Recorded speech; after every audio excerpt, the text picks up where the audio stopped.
Réalité, c'est.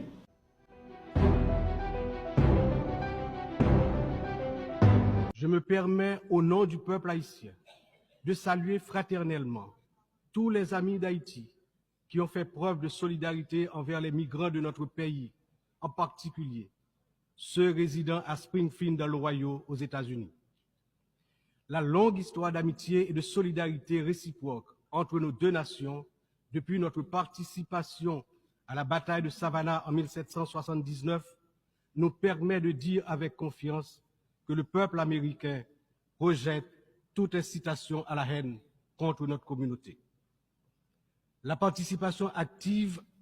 des immigrés haïtiens à différents niveaux de la vie des États-Unis est tangible et significative.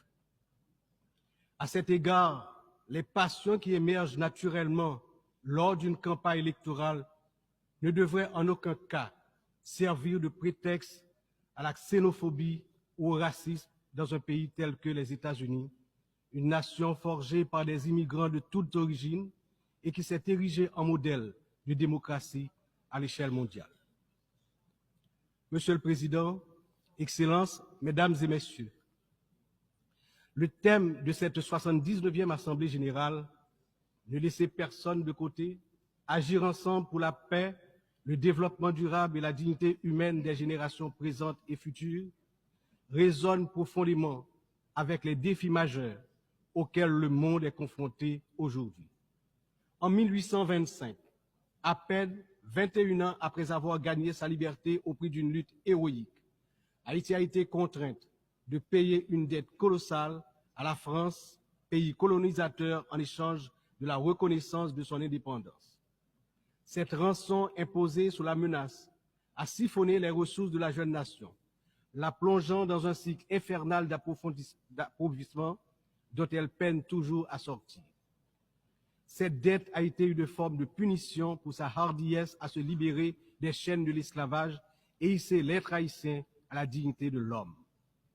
Elle a été une pénalité injuste qui a asphyxié le potentiel économique et social du peuple noir d'Haïti pendant des générations.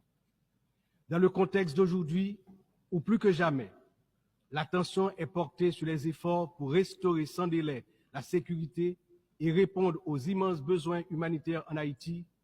il me paraît important d'attirer l'attention de l'Assemblée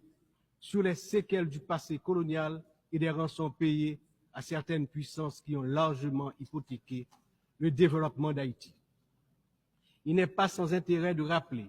qu'Haïti a été le seul pays à avoir payé pour son indépendance, obtenue pourtant dans le feu et dans le sang. À la veille du bicentenaire de cet événement inédit dans l'histoire du monde,